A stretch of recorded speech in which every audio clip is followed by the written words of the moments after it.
Welcome everyone to Skyfarer Academy's Flight Training Insights webinar, the first in what will be an ongoing series hosted by Skyfarer Academy. Aviation is an industry that thrives on connection, knowledge, and mutual support, and today's webinar is a great example of that spirit. So for everyone here, please note the session is being recorded and will be shared online after its completion. Please also ensure your mic is on mute and do not hesitate to use the chat box to pose any questions or provide comments during today's session. I'm Matthew Shevely, and I've had the privilege of being a part of this tight-knit aviation community for over 40 years. And after those 4 decades, you recognize that it's not just the airplanes we fly, but that make aviation so special. It really is the people, the camaraderie, the mentorship and shared passion for flight that makes us truly a one-of-a-kind environment. We're thrilled to have everybody here as we take a closer look at the pilot training journey, the challenges and the rewards, using the insights of 2 exceptional members, and I underlined exceptional here, of our aviation community, Greg Brown and John Niehaus. Few people capture the spirit of flight like Greg Brown, a pilot, an author, an educator. Greg's Flying Carpet stories, podcasts, and photographs have shared the magic of aviation with audiences worldwide while earning him numerous honors, including induction into the Flight Instructor Hall of Fame. And with him is John Niehaus. John spent 14 meaningful years with the National Association of Flight Instructors, or NAFI for short, where he took on many roles and helped create programs that became favorites among its members. Known as the face of NAFI, John brought an energy and connection to the community. He's now continuing his aviation journey, flying the Gulfstream G600 for the Whirlpool Corporation. By saying that a couple times real fast. Please, right now, invite Greg, followed by John, to say hello. And just please take a moment and expand a bit more on your backgrounds for the audience. So, Greg. Hey, folks, I see at least one of you there that I see in the CFI study group Zoom occasionally. So I've been flying since 1972. I think it's a blast. I think it's hard, but I love it. And I've written a few books on the topic. I was a columnist for Flight Training Magazine with my Flying Carpet column for many years. And for those who are interested, I do have a podcast called Greg Brown's Flying Carpet. It's on all the platforms, and it's about the kind of flying we all love to do, which is having a good time and learning lots of sometimes hard lessons in the process. So, welcome.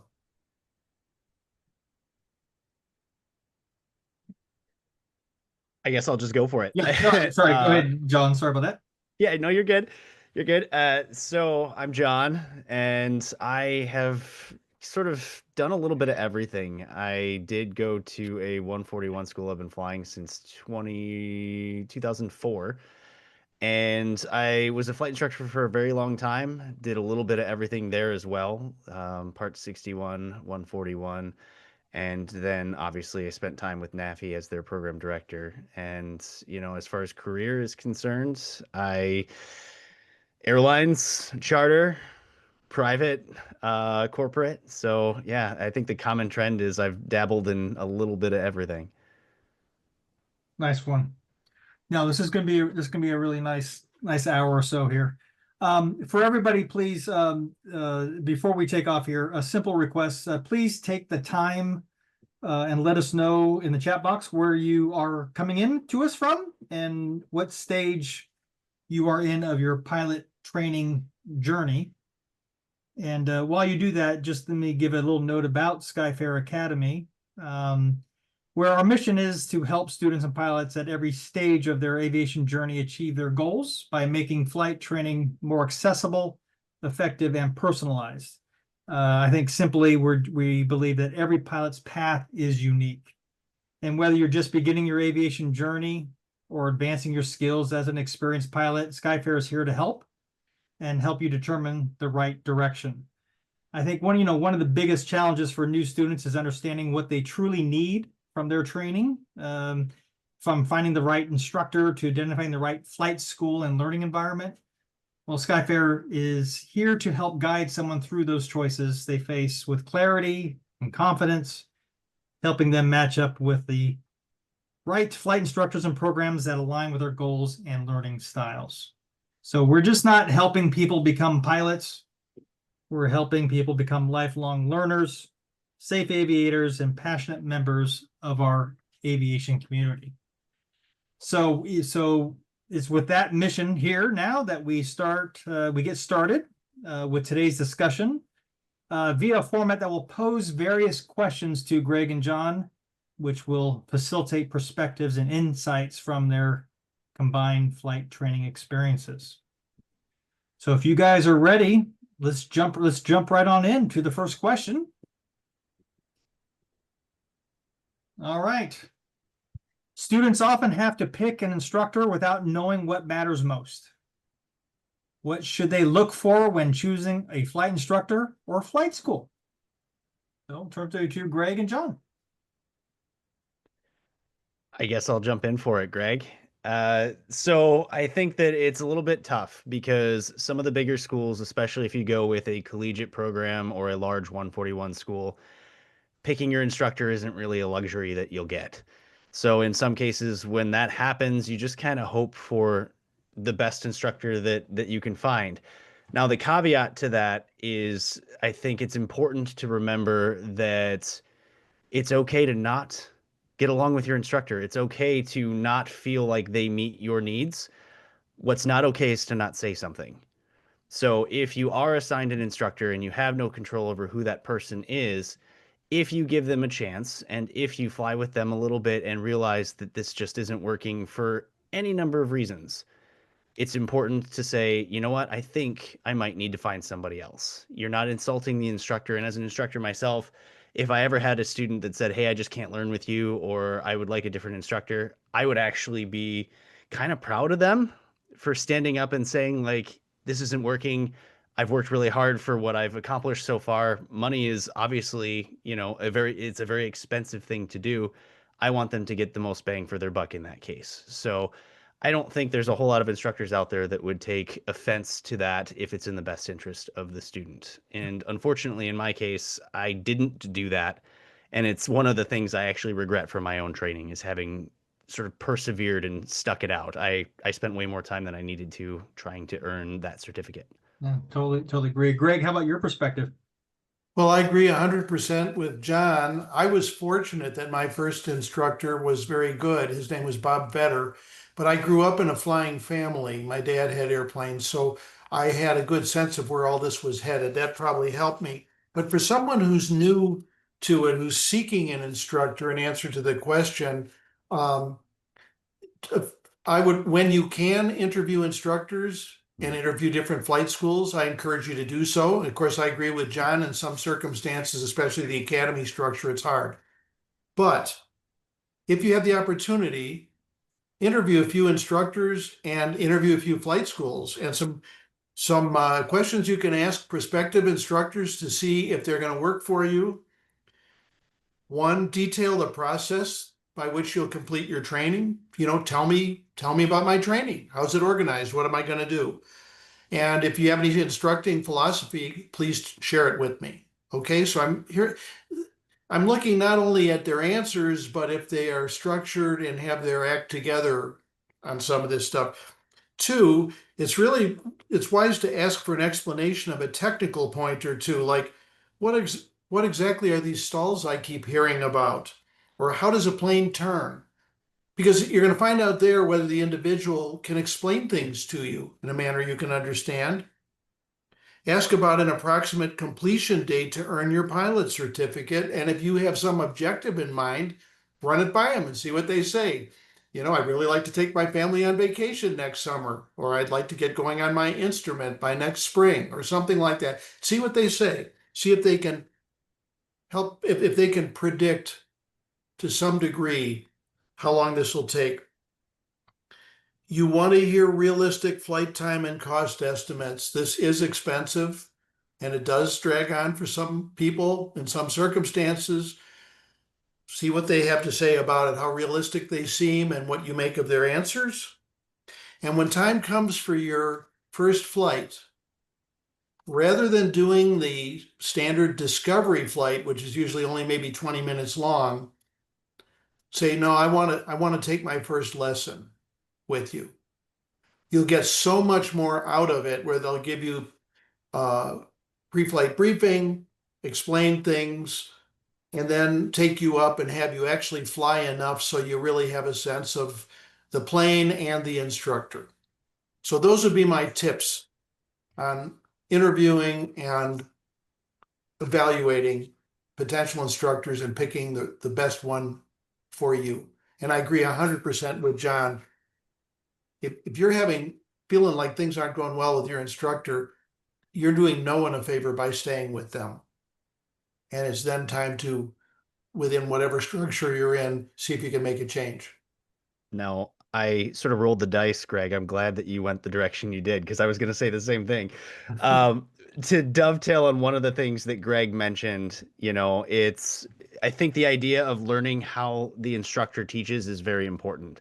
But I think it's also important, on top of that, to basically make them aware of how you learn, if you're aware. Some people say, oh, I'm an auditory learner. Some people say I can, look at a whiteboard and understand it, or slides or whatever. Not everybody can do that. Sometimes you need physical objects or pictures, and you have to understand how that instructor teaches, because they may or may not be capable of adapting to how you teach. And I think an important example of that is, I had a student one time who had gone through a bunch of instructors. It just wasn't working. He wasn't progressing. And I was assigned this student, and I sort of just started talking to him about what might be going wrong. And he said, oh, well, I have a specific learning challenge, and I can't remember things when they're written on the board. And I said, well, have you ever told another instructor this? And he said, no. Why not? They never asked. So it's doing the instructor a little bit of a disservice if they don't know what you need. So I think when you are interviewing that instructor, it's also important to make sure that they can kind of get some of that information from you, to make sure that experience is tailored in the best way they can to you. Yeah, totally agree. We have someone who shared with us, they're a student, and they're getting a little they're on their third instructor, and in the Northeast, getting a little frustrated with the weather and the challenges that come. A lot of starts and stops with that. And those are kind of the things that are helpful to know going into your training. What are the right expectations? Knowing that if winter is going to be a challenge, what to expect from that.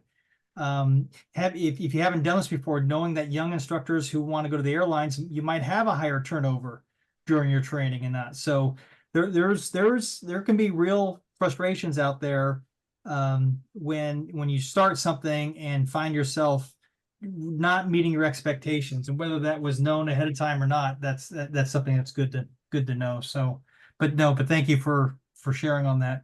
Let's pivot to the next question here. Just keep things going. What habits should students form early to become safe, efficient pilots? So now we started the training, and and this is all about what we do is all about safety, right? And so from your perspective, let's talk about some of the habits that you want to see from students. Greg? Well, yeah, I'll go ahead and start on this one. Flying is not, I should say piloting, it's not an activity that you can safely just hop in and go. Generally, it takes some preparation.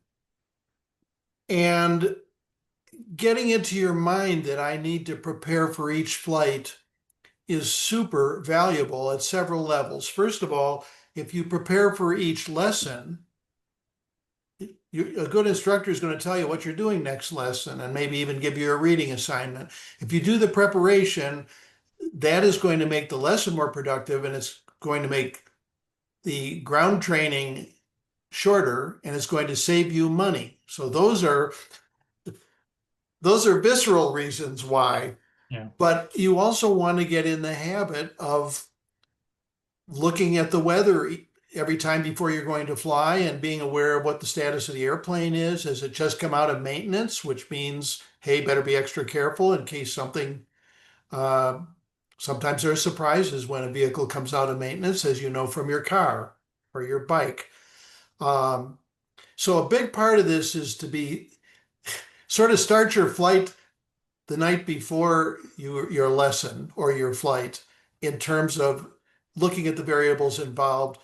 And this is all part of risk management, which is the central safety feature of a good pilot.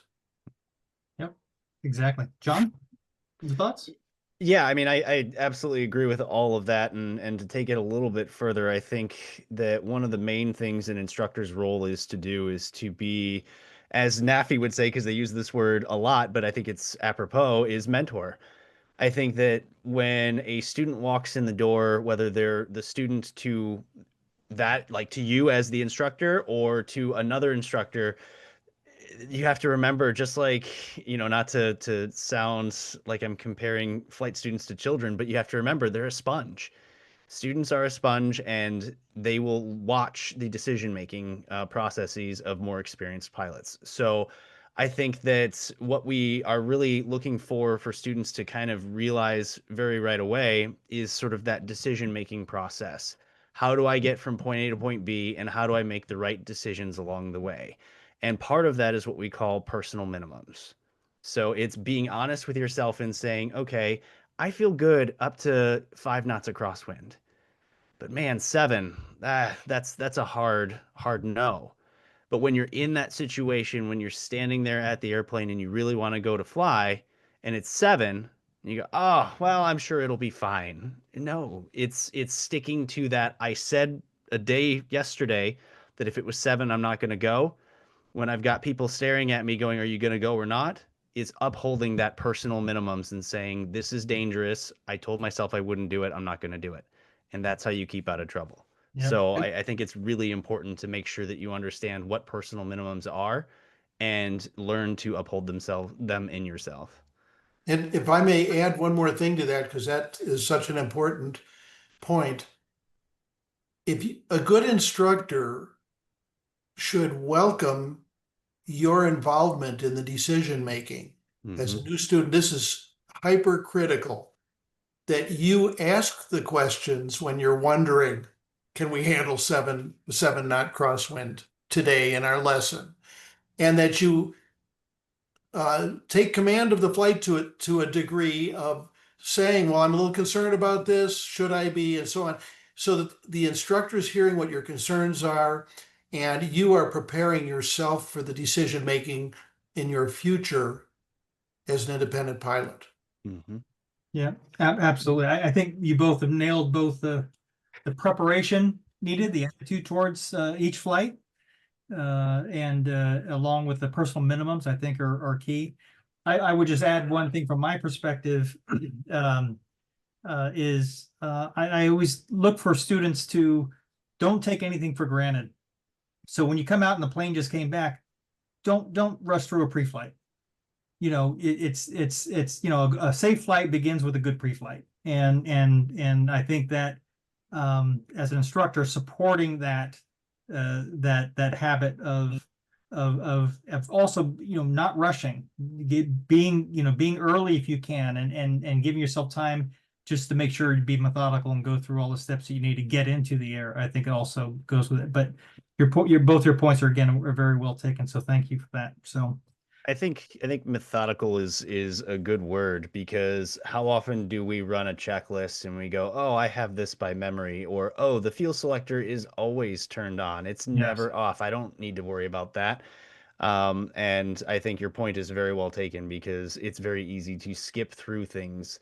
And so again, like you said, as an instructor, I'm watching to make sure even the smallest details that are always in one particular fashion are being checked. And actually, I'll add into that. So I've been flying 54 years, right? I've done a lot of pre-flights in that period. I think off the top of my head, 3, 4 times in the 54 years did I find something wrong on pre-flight. But Mhm. that something wrong could have killed me. There And you go. so you have to be in a mode of, I am going to do this every single time. And I'm going to know that 95% of the time I'm not going to find anything wrong, and that's great. But we're not doing it for the times that everything's right. We're doing it for those couple times, perhaps in a lifetime of flying, when something is not right, and you might be in trouble if you try to take off. And this goes through every aspect in the cockpit, also why checklists, for example, are important. If your instructor blows off the checklist, I would say that's an instant reason to fire them and move on to somebody else. Absolutely. But Yep. that's a habit that's really a valuable habit. Don't let anybody push you through it. Don't be in too much of a hurry. Do the checklist, do the pre-flight, check the details, check the weather, do the things you need to do, and you'll get many, many years of happy flying as a result of that. Mhm. Absolutely. All right. Thank you, guys. The next question we have for you. How can students use ground study, chair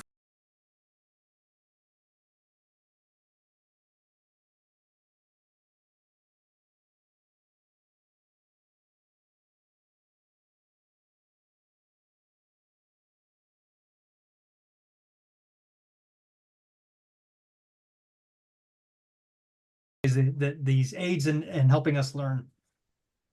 Well, in the question, you kind of stole some of our thunder because chair flying's always the reason.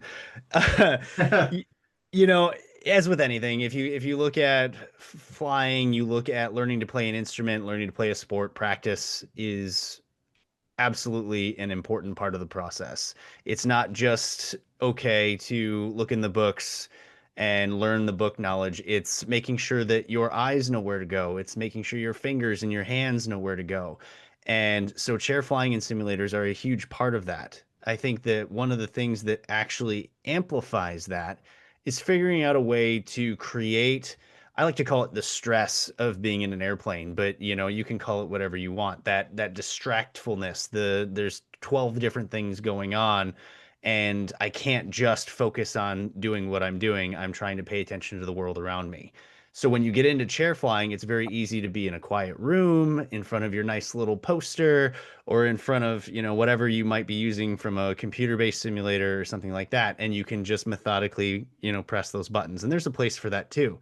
But what I've found with students is sometimes they'll go and they'll say, hey, I practice this as a chair flying thing, and I get into the airplane and you throw in comms and moving your hands and legs and all of those things, and it's just a different experience.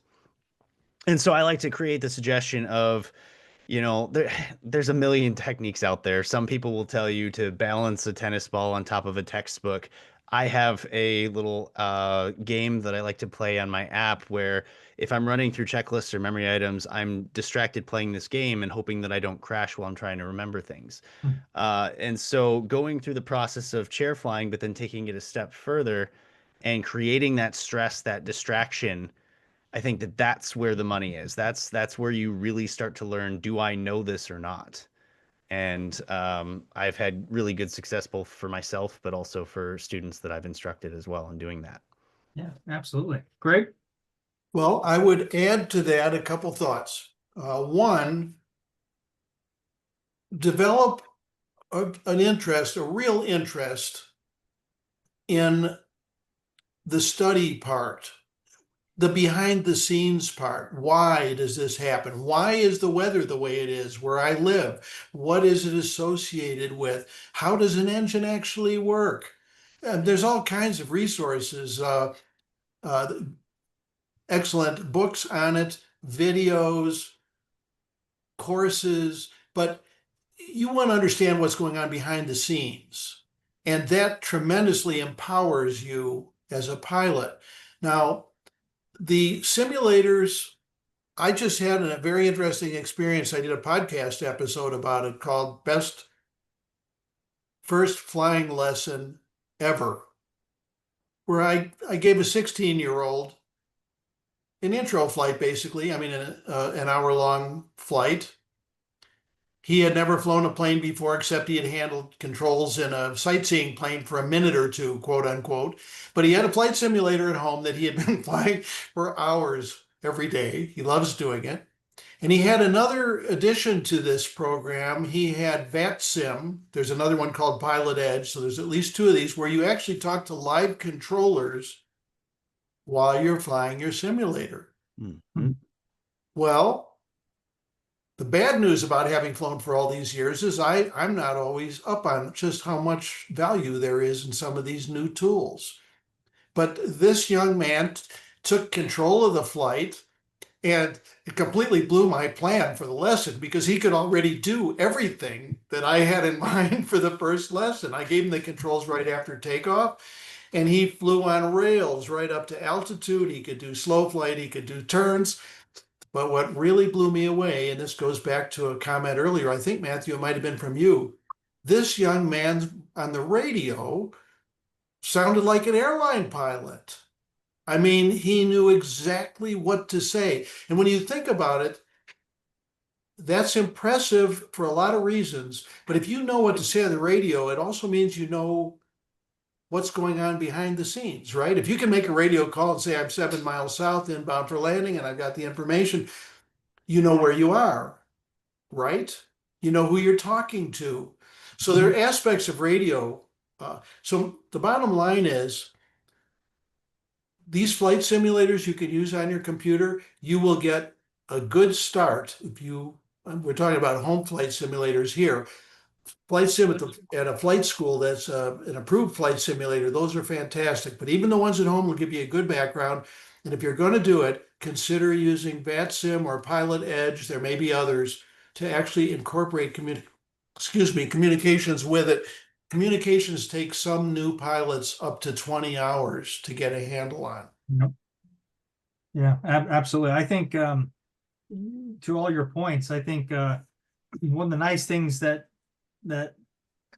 this new kind of generation of aids here, you can go out, especially in the ground study, you can go out and get different explanations, different ways of instructors explaining things and concepts to help you learn. You know, if you have your one instructor, you know, sometimes if they don't recognize that they're not getting through to you and are able to adjust how they're explaining things, you can go on YouTube, you can look up a subject, you can have it explained to you in various different ways.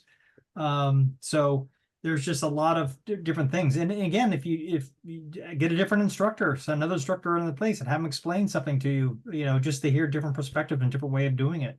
I also, one other point, I've also used from a flight school, go out into the plane that's just not being rented and go out there and sit in it with the instructor. You're not renting it, just go out and sit in the plane and walk through that as well. So there's a lot of great tools available to the instructor these days. And if students are aware of all this stuff, they can absolutely make sure they get it. So it's nice. And there's huge communities out there too. I mean, if you look at Greg's community on Facebook, Greg Brown's Student Pilot Pep Talk group, that's another great way to go, hey, this topic came up, I don't understand it, can somebody help me? Or have you encountered this particular issue as well? And whether it's Greg's group or any of the other numerous ones out there on all of the social media platforms, the community will really help your ground study. And I mean, you might even find a study group, which is another big way of accelerating that training. They used to tell us, study alone, fail alone. And that's hard for me as the sort of introvert or that I've always been. I've always kind of stuck myself again in that quiet room to study, and sometimes that works and sometimes it doesn't. But when I ended up having to find a study group to work with for some of the training that I did, boy, I didn't realize how much better I actually did for that. So finding like-minded people in the same place that you are, if for no other reason than to say, hey, I'm struggling with this, you would be surprised at how quickly your flight training does accelerate just by knowing that you're not alone. And then to Matt's point as well, the number of resources that are out there from an application standpoint on your phone, on an iPad, on, you know, probably a virtual reality headset if you've got one. There are so many things out there that help you understand things like VORs. Looking at the written test guides and trying to figure out the VOR questions, if you're familiar with that, the navigation stuff, it's hard. But if you can go on an app and actually twist the dials and watch the little airplane move and track and do those things, that is another way to learn. Back to the whole idea of how do you learn? Auditory, visual, playing around, whatever that looks like to you. So the resources out there that even are just narrowed down to a specific topic that you can get, I think are huge. So, do yourself a favor and start going and searching for those. They're not hard to find. And may I add one other thing in that context? Please. One reason that I'm here, and I suspect one reason that John is here, is because the concept of Skyfarer Academy provides professional resources to get answers to questions you don't understand. So the idea that you could be at home struggling with a question, and it could be that your instructor hasn't been able to explain the answer in a way you understand. It could be you were looking for deeper knowledge. It could be that you have questions about mountain flying and you live 1,000 miles from the mountains. But the idea of the concept between Skyfarer is marvelous because you could go on, look at different instructors, see who is relevant to your need, and then get online and get some guidance from them. And it's not been easy in the past to figure out who, especially at a small flight school, to get another opinion or some more input, different insights. We all have different perspectives. And so I think it's a great concept to be able to access that help at will from qualified people. Absolutely. 100%. Thank you, guys. Okay, next question. What advice would you give to a student who feels stuck in training? Again, we have someone on the line here who feels stuck right now. So what advice do you give? Greg, John? Shall I kick it off, John? Sure, go for it. The community discussion that John just mentioned in the last question is critical to this because piloting is hard. There's a lot to learn. You're dealing with different variables every single time. And anybody who tells you that they never got discouraged during pilot training at any level, all the way up to 747s, is lying because it's hard to master this stuff. And you need to be in touch with other people.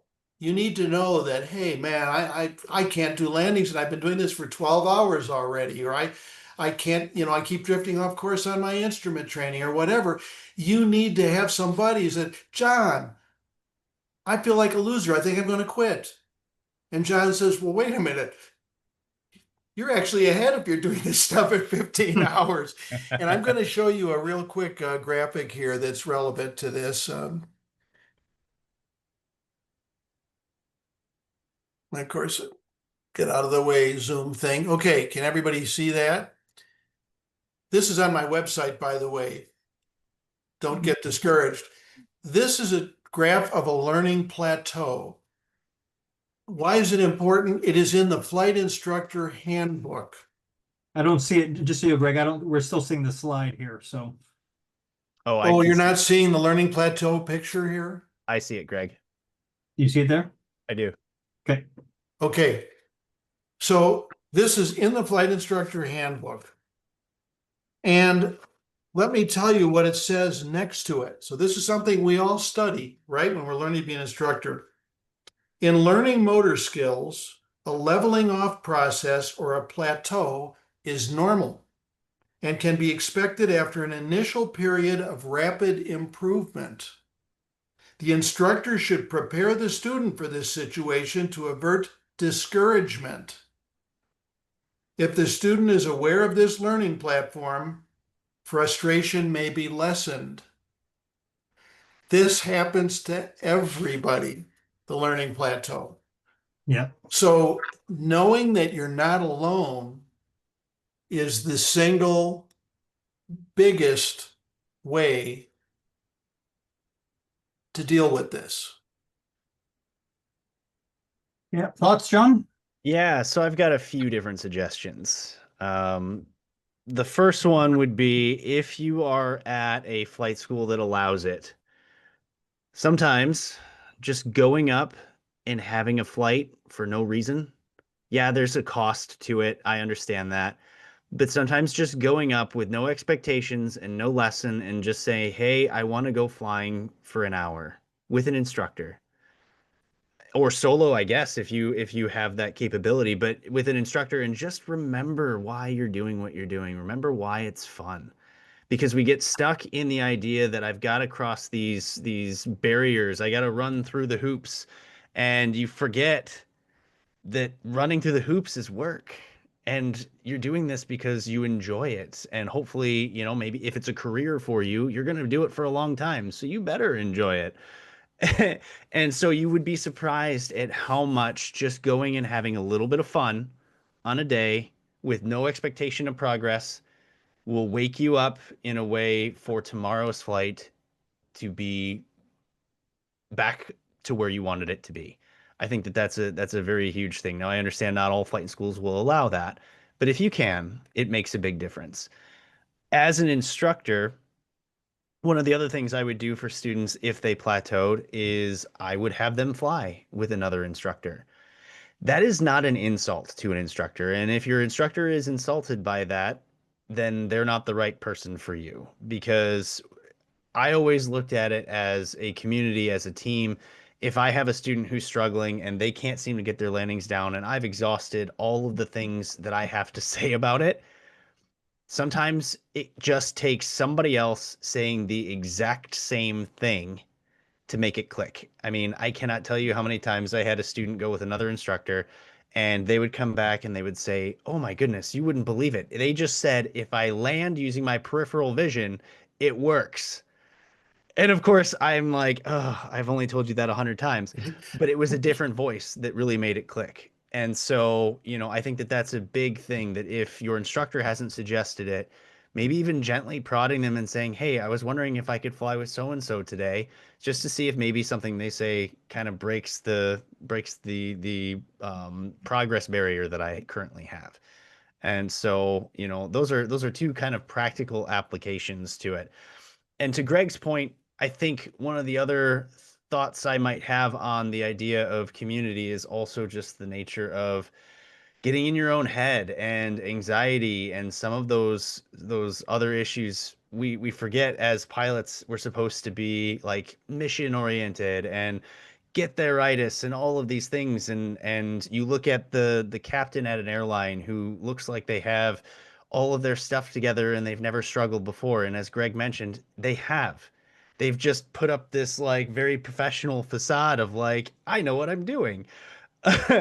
And so it's important to know that even the most successful pilot out there has had anxieties about certain things, has wondered like, "Hey, is this something I should be doing? I've struggled with that." So just know that even the most polished person, I think, still has those issues. They just have gotten to a point where they're better at hiding it. Absolutely. And if I may just add a comment directly on a couple of things that John has mentioned. One is that for fun hour flight, which I totally agree with 100%. And one of the things you find out on that fun hour flight to break the pattern. So let's say you're struggling with stalls and you're at a plateau there, or with landings, whatever. Now you get in the plane and you and your instructor fly somewhere an hour away for lunch. And all of a sudden, you can fly the plane. You realize, hey, for a routine mission, I'm all set to go today. I'm fine. Then you can go back to the stalls because you've got, just as John mentioned, you've gotten this shot in the arm to remind you that this is fun and you can do it.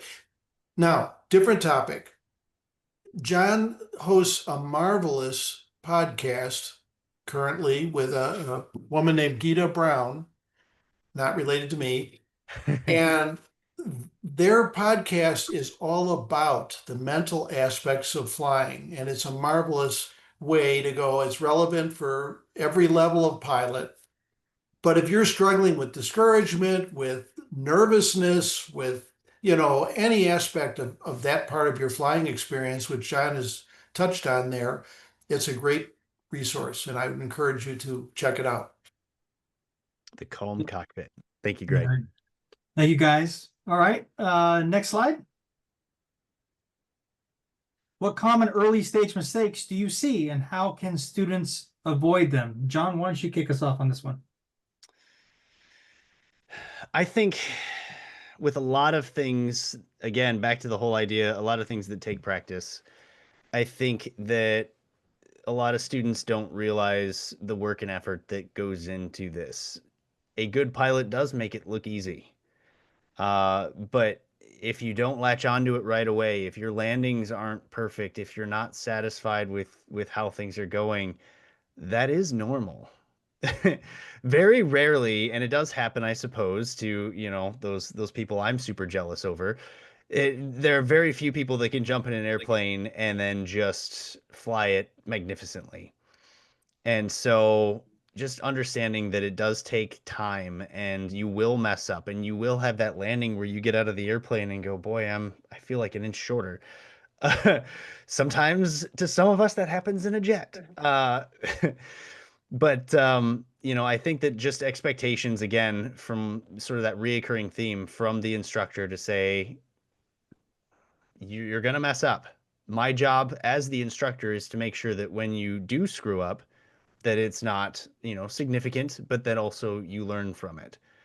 So I think that that's a really big one, is just knowing that. I think the other one, and this happens more for students who are kind of more looking to do this as a leisure activity, especially somebody who maybe has a career outside of aviation. When they're coming into doing it for fun, I think that the ground knowledge tends to kind of fall by the wayside. I'm here to fly this airplane because this is what I want to do. I'm paying you to teach me to fly this airplane. And I think a lot of times students don't realize that not learning the ground side and paying attention to it and taking it seriously will really put you behind in your flight training, because it does affect how you fly the airplane, how you learn to fly. And of course, it delays your progress for things like the written test and the practical test. And when you get a student who doesn't do that, and you get through the flight lessons and you are looking at it going, well, when is my check ride, my practical application test going to be? And the instructor says, well, you haven't taken the written test yet. The time it takes you to catch back up is all wasted time in terms of your progress, because that means that some of those muscle memory skills are going to degrade as you're waiting and doing essentially just, recurrent flights to try to keep you somewhat ready. You lose a lot in that way. So if you don't do both together, even though the flying portion is more fun, you're going to find yourself costing yourself more money and frustration. Yeah, Greg, how about your side? What do you think? I don't have a lot to add to that. I mean, I think John has nailed all of it. This goes back to something I believe he said at an earlier question. This is not the type of activity where you say, oh, I've got my dominoes lesson at 3 o'clock and I'm just going to run over there and do it and have fun, and then I'll go home and forget about it till next time. It doesn't work with this. You have to take an interest in the training, and you have to invest some time studying, and it's worth it. The thing is, you're going to get a lot of pleasure out of this, and a lot of potential professional advancement out of this effort of becoming a pilot, a lot more than you're going to get out of dominoes. But if you do the homework every lesson, you're going to speed through it more quickly, and you're going to be much better at it. And as John has mentioned, when it comes, sooner or later, you got to take the written test, and then you have a sophisticated oral for the check ride, for the knowledge test. You can't study for that 2 days before. It's just not possible. So we see this a lot, I agree. And you'll see people, they're all set to take their check ride. They've gone through all the training and they haven't taken the written test yet. That's a different story, and it's partly the instructor's fault. But you can't put yourself in that situation of, well, I'll figure out the ground part just before the test. So No, that's it. yeah, points well taken on this one. All right, let's go to the next one. How can students build confidence in areas that often feel shaky, like landings or crosswind control? Greg, how about you kick us off on this one? What do you think? This is a tough one, and it ties into some other things. First of all, you can't take flying lessons once every week or two That 80s and build piece. confidence. There is It just definitely a doesn't lot, work. right? There is definitely a And you lot have of wasted new effort ways, new just learning aids that have catching come up through this after stuff. every So, lesson. So this is one of the things rather that a than lot of people saying, training now man, have I'm a access little to. frustrated So, after today, I what think are I'll your wait a thoughts week or about two till my next lesson. kind of The all these right ways? attitude is I'm going to fly more often to master this. Now, if you have a good instructor, they will be helping you master this. If a period of time goes by and you don't feel like you're mastering it, this is another sign that perhaps another perspective would be valuable to you. But one other thing I'd like to add is, and this is something instructors don't always offer, but you should ask for. If your budget allows it, don't hesitate to say to your instructor, you know, if I need to do an extra lesson that you think will help me get over this and do something a little different or whatever, let's do it. So a great example is crosswind landings. Very often you'll come up to it, there will be a day when it's really not an ideal day for a regular lesson. Maybe there's a pretty stiff crosswind, but it's safe with your instructor. So your instructor says, well, this is sort of not on the syllabus, but today would be a great day to go up and learn about crosswind landings. And you want those opportunities. Some of those lessons are the most valuable lessons you're ever going to get. And some of these, sometimes they tie in with the fun stuff that John mentioned, but you want to learn about collision avoidance, go to a pancake fly-in. I mean, that's extremely educational. You're having trouble with soft field takeoffs and landings. They make 0 cents on pavement. 0. It doesn't feel right. You're trying to balance this crazy thing and keep the nose off the ground. It keeps coming back. You go land on a grass strip one time, and all of a sudden it makes 100% sense. So mention to your instructor, hey, I don't feel confident about this. And if you think of any extra things we could try that would help, or someone I should fly with for another perspective, Yeah. I'm game. John, how about your side? What do you think? It's funny how many of these questions are connected. A lot of the same answers do take place for a lot of these. And I think a different perspective is a huge one. Certainly, if you have access to a simulator, the things you can do in a simulator are amazing.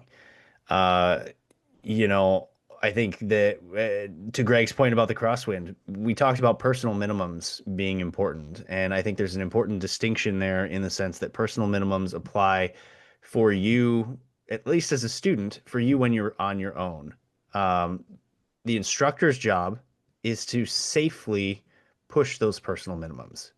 Because if you have a minimum of 5 knots, and I know as an instructor, realistically, 5 knots isn't, that much when you're out solo by yourself. My job is to push you to 7, maybe 10 knots, depending on the airplane and your capabilities. And I'm there to make sure that I can train those into you before you have to encounter them on your own. And so, to Greg's point of going out on some of those more challenging days, even if you don't fly the airplane, even if it's, hey, there's a high crosswind, I want to show you the takeoff and landing as the instructor, and I just want you to absorb it. Once we get up, then the rest of the lesson is you because you're paying for it and all of that stuff. You'll learn some things there too. But when we come back, I'm going to land, and I want you to see what the outside perspective looks like. I want you to see what my hands and what my feet are doing so that you can sort of play along. I want you to put your feet on the rudder pedals and feel how I'm deflecting them, because those are things as an instructor I can't tell you. Like, I can in theory say, okay, I hit this rudder and I do that, but how much? I don't know. My brain is working every bit as much as yours is in that particular thing, and I can't tell you put 3 pounds of pressure on the rudder. And if I did, how would you know that anyways? Mhm. So sometimes going out, and even if you're not actually going to fly those challenging things, just to see them in a place where your brain is freed up, where you're not doing it, it's a huge thing, because you think if you're interacting with it and the instructor is following along with you, that you're learning something, and you are. But remember how that distracts your brain. You're not using 100% of your capability to learn. Whereas if the instructor is doing it and you're following along, the stress of am I safe and all of those sort of core needs that you have in the back of your brain, those are freed up to actually understand what's happening. So I think that that's a big technique. And if I could add one other small thing here, landings are certainly at the top of the list where confidence is required and people don't feel confident. And I just want to, students should understand there are good, safe landings that are not greasers. Hmm. Everybody wants to do a greaser, and your flight instructor probably does them some percentage of the time where they come in and they make perfect approach, perfectly smooth touchdown. And of course, that's what we all strive for. And it's worth some kudos when you pull that off. I mean, every student, the first time they get to do that once, they're like, whoa, this is great. But you can bounce lightly. I'm not talking about hard breaking things kind of deal.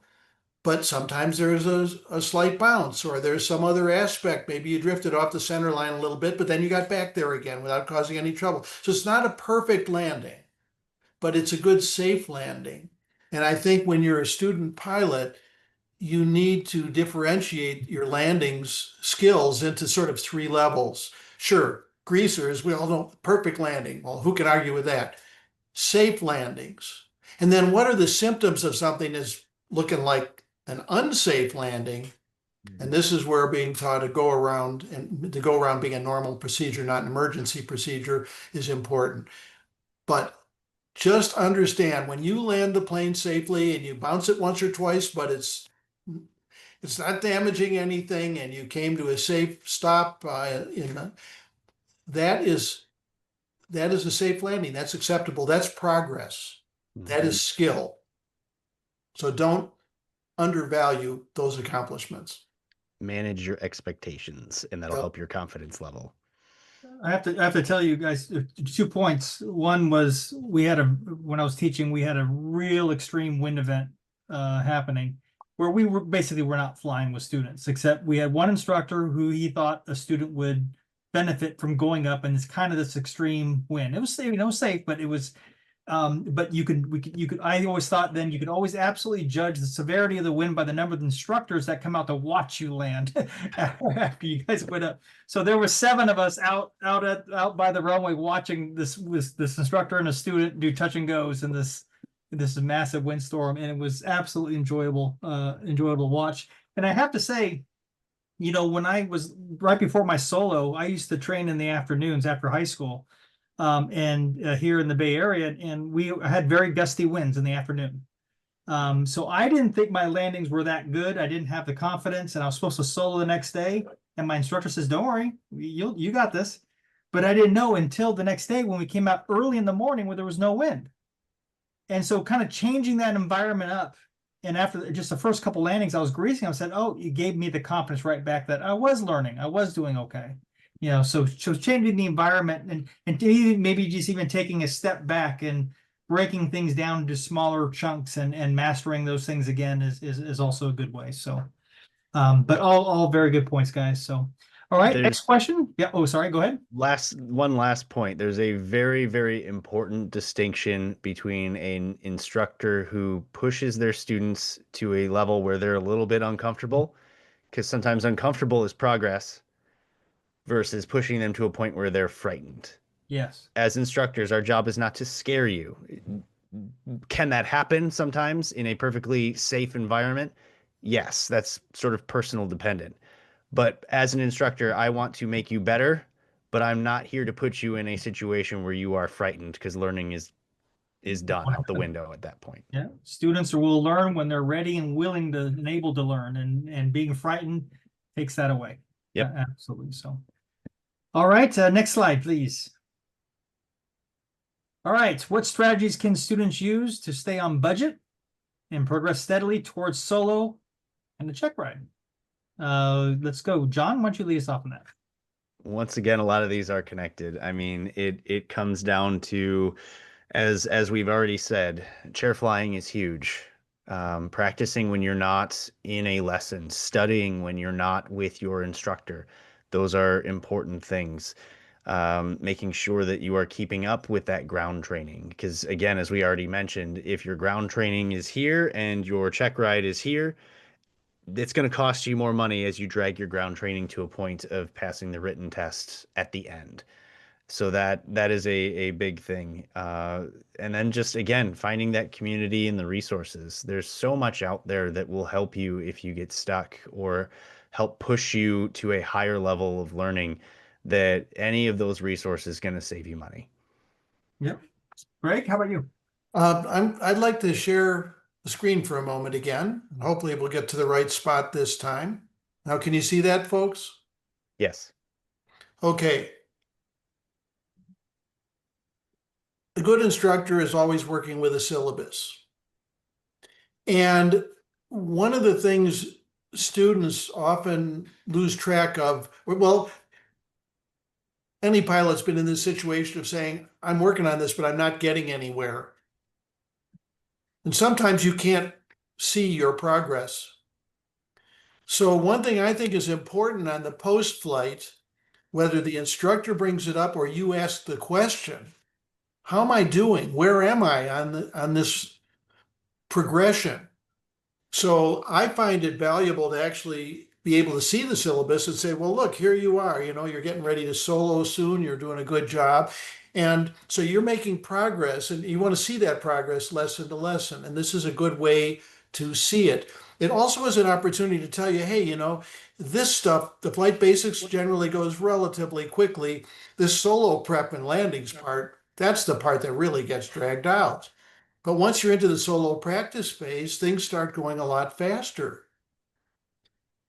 Cross country, you're going to knock that off in just a couple of flights. And then you're going to brush up for your practical test. In other words, we're giving the student the tools to understand where they are in the process and that they are progressing. So this is something, whether or not they have a graphic like this, I think it's really important to ask your instructor, if he or she isn't already doing it, where am I on the syllabus? How am I doing? How am I moving, progressing? And get an answer to that question to help you understand that you are progressing towards solo and check ride. And if there are challenges, that's a good time to find out about those too.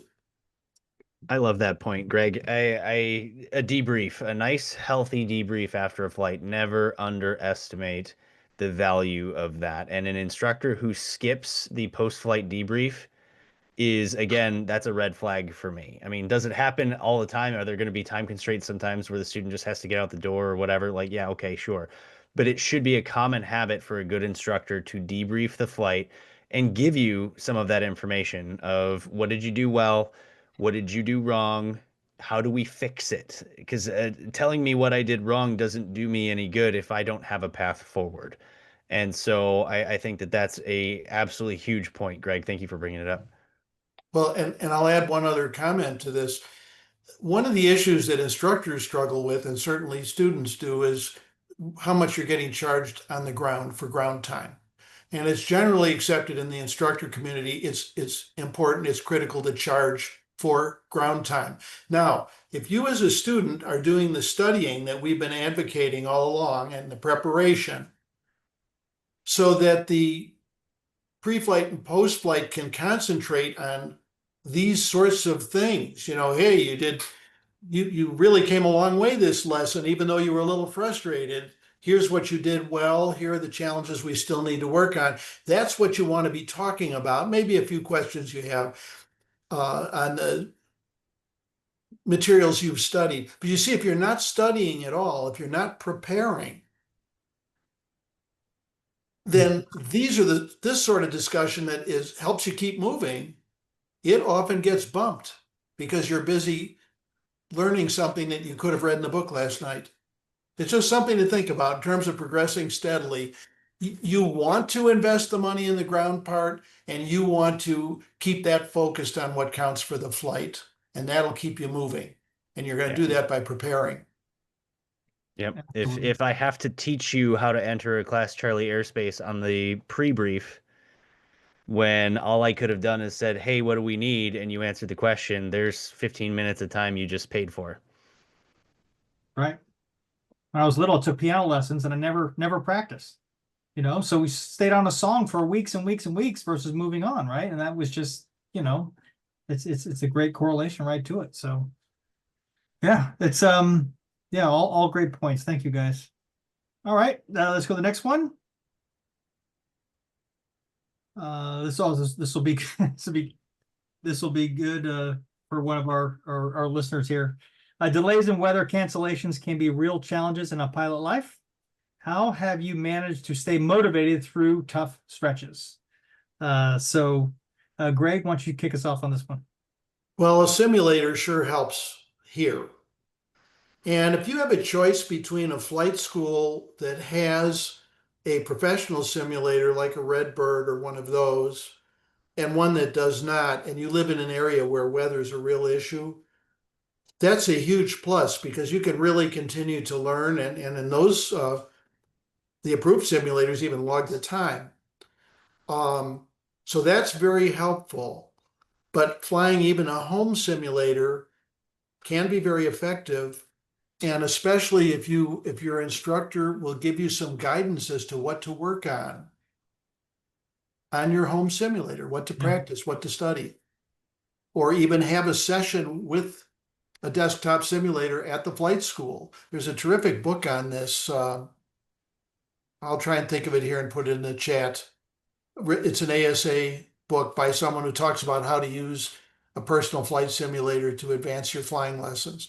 But that's one thing. Another thing is if you live in an area like the Northwest where you have major seasonal weather issues, you may want to investigate whether, what's the best time to start your training as a way to hopefully reduce this. And it does vary a lot based on where you live. I mean, if you're in many parts of the country, learning in winter can be a problem.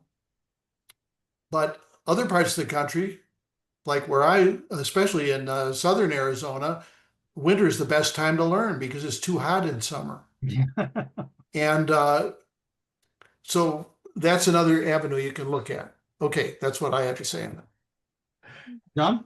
Yeah, I live in Southwest Michigan, and contrary to other knowledge, we actually have more cloudy days than Seattle does. So between that and the wintertime, I'm very familiar, at least through my primary training, of weather delays and icing and all of that fun stuff. So in my case, as a student, the answer to that is I struggled with that myself. And so as an instructor, one of the things I always picked up was sort of learn from what your instructors struggled with and then try to improve on that. And my instructors weren't good at that. It was, oh, I guess you have a free day today. Okay, well, free days sound fun, but then you realize your knowledge is bleeding out your ears as you're sitting on the ground. So as an instructor, I tried to kind of gamify that. Like there's going to be days where there's just nothing to do. But okay, well, it's a cloudy day. Let's do a ground lesson. Now, granted, ground lessons aren't always that much fun, but if you can relate it to the real world for your student or as a student, try to get your instructor to relate that to you. Well, what are the issues? Oh, well, it's winter in Michigan. Let's talk about, what does IMC look like? Well, I'm not an instrument rated pilot. Okay, that's fine, but freezing levels and icing, what does icing do to the airplane and how do you control it? And then to Greg's point, you can take some of those scenarios and then throw them into the simulator. So, okay, the danger today is icing. Well, what does that mean? Let's put icing on the airplane in the simulator so that you can safely feel what an airplane feels like when you're in that situation. Crosswind conditions, rain, snow. What do these things look like? Can you fly in snow as a private pilot? Sure you can. If it's visual conditions, you can absolutely do that. But flying in snow with the visual perception issues that it can cause, that is a different thing. So you're now taking that real world scenario where when you have your certificate as a private pilot, you're going to have to make that choice.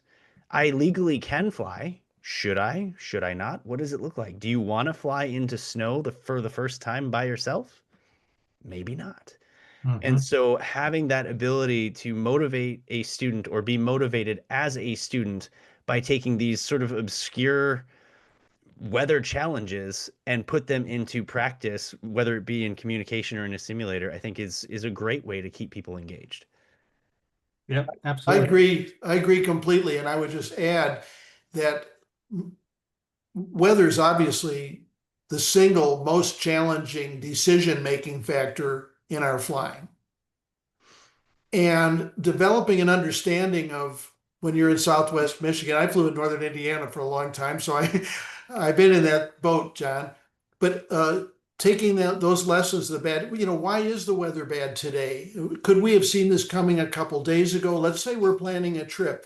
And that's a great, it's very educational. We'll be taking a look at the prog charts, for example, and to understand, or the Windy app is a terrific way to look at where weather comes from. But to see the effect of what does it mean when there's a low approaching? What does it mean when there's high pressure approaching? What about a cold front or a warm front? So those kinds of discussions are actually critical to being successful as a pilot. So just agreeing with John 100%. When you can find a good lesson to give on some of those bad weather days, rather than just saying, stay home, you're way ahead. The last point is there's always going to be that time when you talk to your instructor and you say, look, it's the visibility's not good, the ceiling's too low, we don't have enough space to do steep turns and stalls. And you go, okay, I guess we're going to have to cancel the lesson today. And maybe that's an hour in advance of the lesson.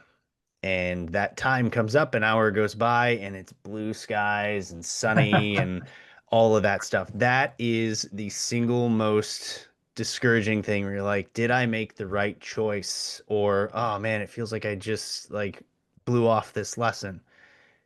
You have to remember that, again, back to the decision making that we've already talked about multiple times, you made the right decision with the information that you have. Weather changes, circumstances change, and the old adage of I'd rather be on the ground wishing I was flying than flying wishing I was on the ground, it is absolutely true, and it will happen to you more than once. So just recognize there are certain times where you're going to cancel a lesson, or your instructor is going to advocate that you cancel a lesson. And when the time comes, it's going to be, a wrong decision in the sense that if you were there, you would go. But with what you had, you made the right choice. So just don't forget that.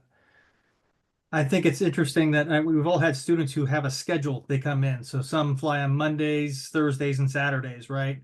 And sometimes that schedule lines up with the storm doors, right? So they can get very frustrated. So from a student perspective, if you have the ability to be flexible, where it usually come in on Thursdays, but can you come on a Wednesday or a Tuesday, before a weather event happens, can help keep you motivated. And here in the Bay Area, we a lot of times during the summer, we get, the fog rolls in and it sticks around to about 11 in the morning. So the morning guys, it's just, we're 5 miles from VFR weather. So we offer the student, hey, how about IFR to VFR on top? We'll get to the practice area, and a lot of times it'll burn off when we return home. So utilizing kind of some of the outside the box thinking to get to a practice area where the VFR weather is, with the student's permission, that also works. That's one of the ways we keep people on track and going here at our schools out here. So, all right. Thank you for that. Next slide.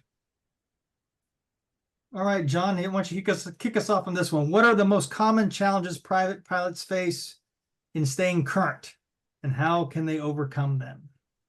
Gosh, did somebody say weather? This It all ties together. It does. It does.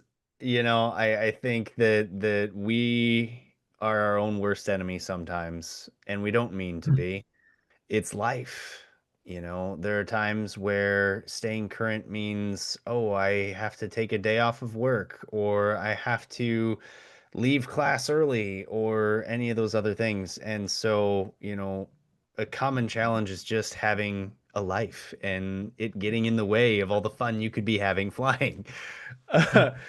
So again, from an instructor side, managing those expectations and understanding that life is important, and people have families and jobs and things like that, and trying to mitigate the effects of that time commitment. Because as Greg said, the more you can fly in a week, the faster you will progress, because you're not, getting the rust off from having not flown for a week or 2 weeks or whatever that might be.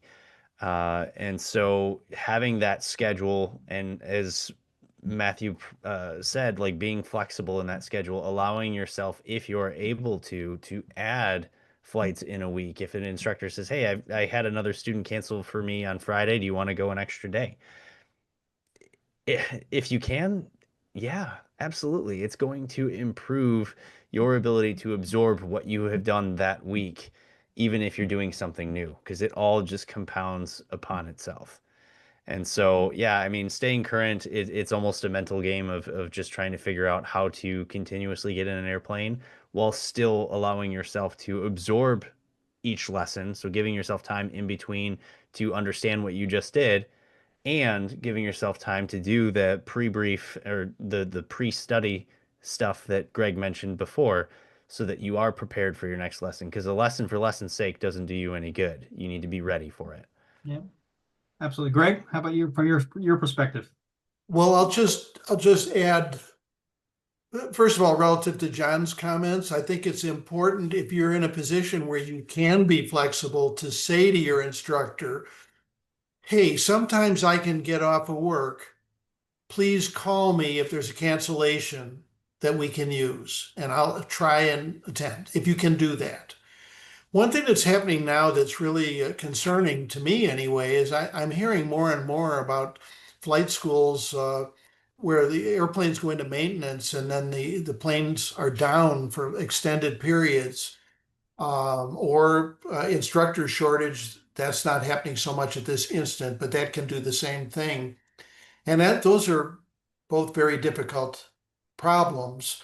If you're getting, a lot of flight schools use airplanes that are leasebacks from their owners.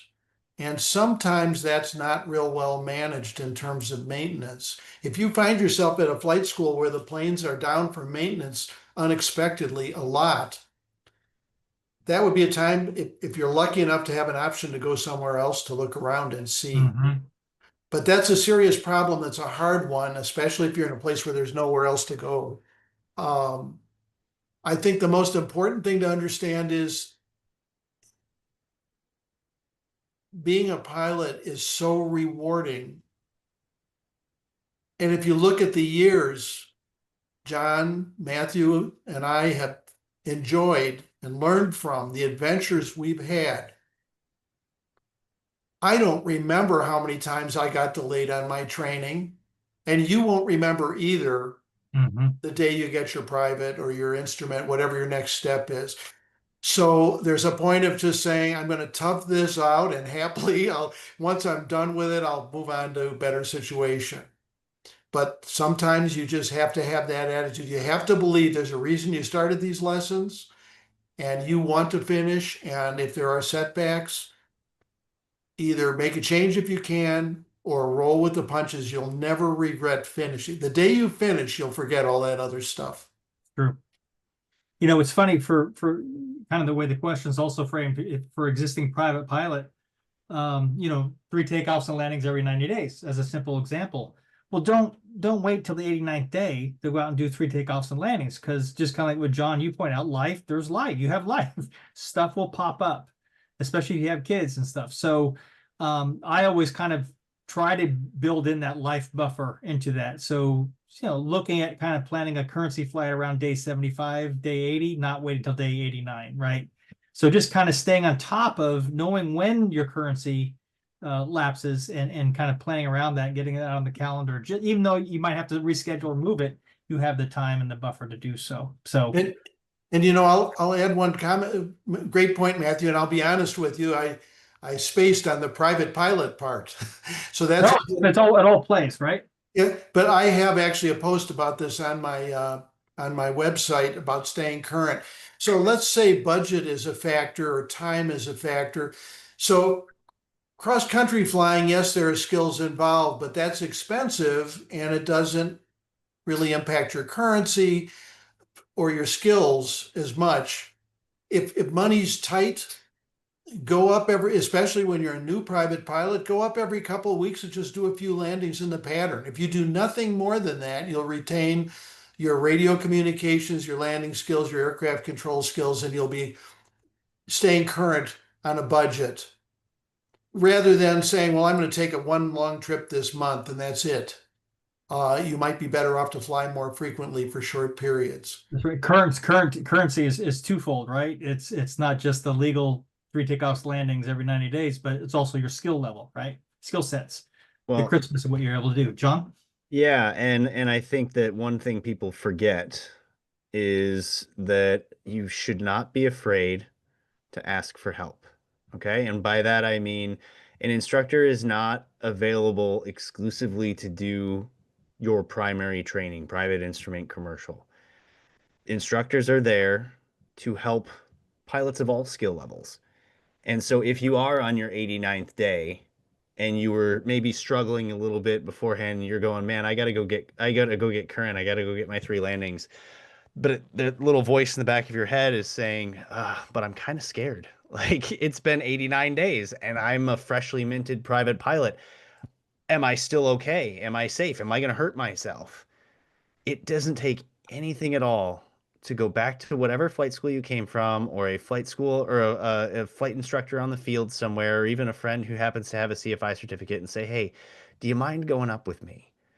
I don't need you to teach me anything per se, although I'm always open to learning something, but I want you to make sure I don't hurt myself. And as an instructor, I love that because I get to go help somebody, and that's something in this community that's so important. Is we're all most, if not all, are out here to help people, and we love what we do, and we want to sort of make sure that everybody feels comfortable in doing it. And so whether it's you're uncomfortable landing, or maybe you're a newly minted instrument pilot and you've never actually flown in instrument conditions before, but you know that you have a certificate that allows you to do it. Again, if you're uncomfortable, ask an instructor, hey, can you just go up and fly in the clouds with me? I would love that. Yeah. And so, instructors are there not just to teach you the standard things, but they're also to make you comfortable in what you can already do. And if I could, this is a soapbox thing. Poor John has heard it several times in various interviews. I agree 100%. Call on your instructor when you need it for encouragement, for comfort, for proficiency, right? And they'll be glad to help, and you'll be glad you did it. But there's one other aspect here. Any pilot will tell you, and I know Matthew and John will agree with this 100%. There are reasons to be apprehensive about going flying on many flights. A little bit of concern about weather, a little bit of concern about currency. Could be the plane just came out of maintenance. It could be going to an unknown, a new to you airport. And my wife, the clinical pharmacist, has taught me over the years that nervousness is actually a way that the body heightens sensitivity to what's going on. It increases your awareness and improves your performance unless you're absolutely petrified. But so the bottom line on this is, if it's one of those days when you're apprehensive about going flying because you haven't gone up for a while, or a new airport or whatever, ask yourself to review the facts and differentiate between nerves and facts. because you're going to find, especially as you fly more over time, very often that the facts will tell you, that logic and facts tell you, hey, I'm not going to have any problem on this flight. And if that's the case, you should go. You must learn to go, otherwise you'll stay on the ground all the time.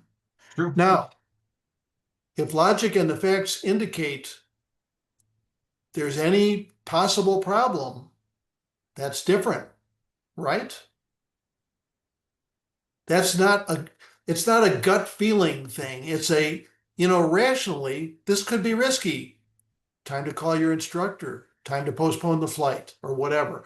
But being a little nervous about a given flight is common to all pilots, no matter what their level is. And you have to get to the point where you're making the decision rationally on whether you can safely go or not emotionally.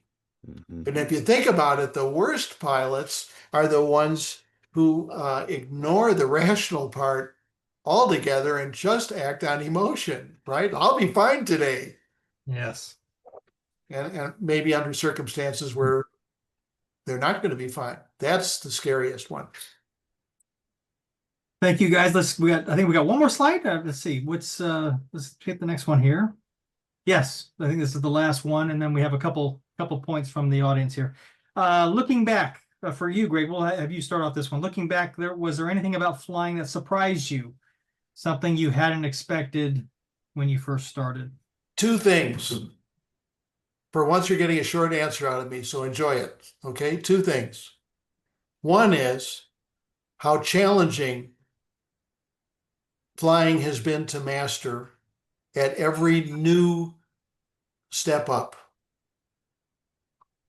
And the other part is how amazingly rewarding and fulfilling being a pilot for many years has been. It's all these years later, I get the same kick out of flying that I did when I first soloed. So it's given me a lifetime of joy and the pleasure of overcoming challenges. Absolutely. Yeah. John, how about from your side?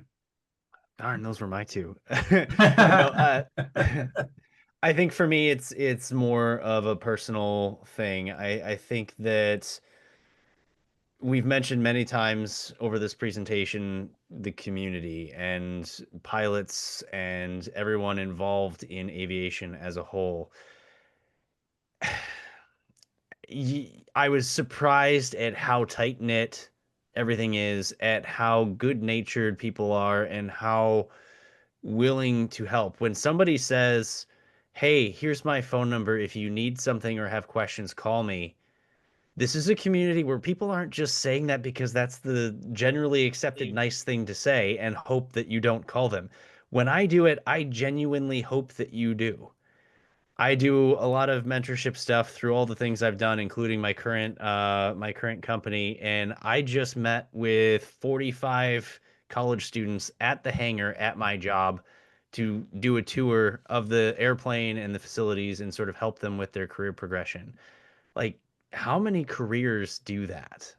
And so when you are progressing through this, whether it's just for fun or whether it's for a lifetime of, career activities, these are the best people you'll ever meet. So I think I was a little bit surprised by that, but it's been a huge thing. And having mentors of mine like Greg and some of the other people that I've met that have been genuinely willing to help me make it through those difficult times that Greg mentioned, don't take it for granted. Use it. Yeah.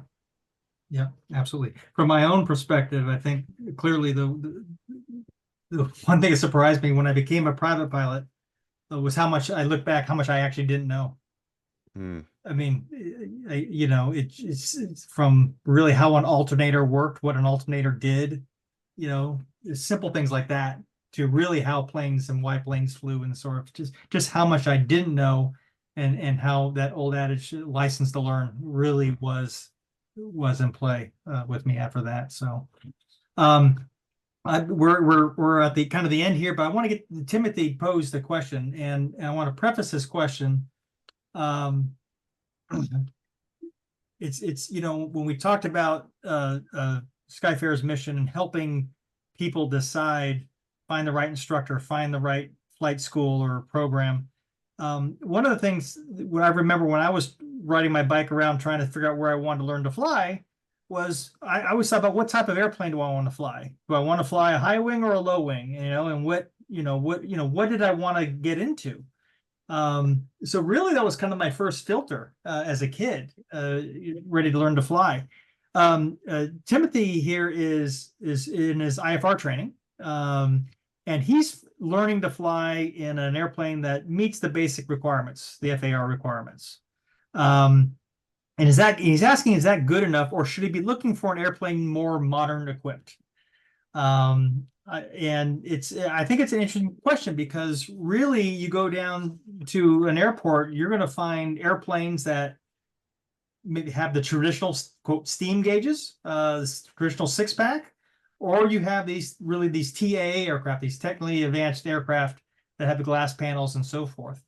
So from your perspective, and we can be specific for Timothy here, he's learning to fly in a basic airplane. Is that going to be good enough as he progresses, or should he be considering something with more technology? So John, why don't you take the first stab at that? Yeah. So there's a couple layers to this question. I think the first layer is, if it is legal, then it's good enough, right? So there's nothing wrong with the airplane. You can legally do that training. That's okay. That's his point. It's legal. Absolutely. Yep. So but what I'm saying is, just from a personal acceptance standpoint, that's okay, right? Not everybody has to be flying the race cars and the fanciest things. It is okay to be flying something as long as it has the legal capabilities for it. So I'll start with that. I think that some of it also amounts to what you want to do long term. Do you want to make it into a career where you are going to be flying, say, a business jet or a commercial airliner, where a TAA training makes a little bit more sense? That will help you in your progression in your career. Now, the other layer to that is that, generally speaking, and not always, but generally, the more equipped and the newer the airplane, the more financials are going to go into acquiring said training. So if that's something that you want to do and you want to find a better equipped airplane, expect that will maybe cost more, and start to budget for what that might look like. Now, of course, if you're not happy with it, there's always that layer of finding something that's a little bit more well equipped to do it. But it's also just, a lot of it is going to be, what are you planning to do with it long term? Are there airplanes for rent in your area where you would be then renting for pleasure that are differently equipped? Well, if that answer is yes, maybe you do want to find something that is a little bit more along the lines of what you intend to fly when your training is complete. Because again, your instructor's training you for that airplane. You are qualified to fly in other equipped airplanes, but do you want to sort of be doing that with no understanding of what that might look like? So I think that a little bit of that understanding goes a long way. But just because you're flying an older airplane that may be a little bit less 2025 equipped, that shouldn't be a reason why you should feel bad, if that's part of the question. Yeah, absolutely. Greg, any thoughts on the various equipments and airplanes for training? Yes, I 100% agree with John that much of this has to do with what you'll be flying in the future. And then I'll back off of that in a minute here. But for example, sometimes you'll have someone who's going to buy a Cirrus or a technically advanced light airplane, and that's what they plan to fly, and they don't ever think they'll be going to rent a plane somewhere or fly something simpler. Training in a plane with that equipment definitely has advantages because you're already hooked into it. And certainly if you're going to go straight into corporate or airline aviation, you're going to go to that sort of equipment. You're going to need it. However, no matter which type of plane, whether it's a technically advanced plane that's all glass, or whether it's a steam gauge plane, if you need to go to the other one, you're going to need more training. Mm-hmm. Yep. It's much easier and conceptually better if you think you're going to go back and forth. You're better off, in my opinion, to learn on the steam gauges, which gives you, you're doing all your position, your sense of where you are is in your head with steam gauges. It's hard, but it's a marvelous way to develop a three-dimensional picture in your brain of where you are, where you're going, and all that. Going from there, now it becomes more of a computer thing to learn how to use the advanced stuff. And the advanced stuff is generally, once you know the computer aspects of it, it's easier because it visualizes information.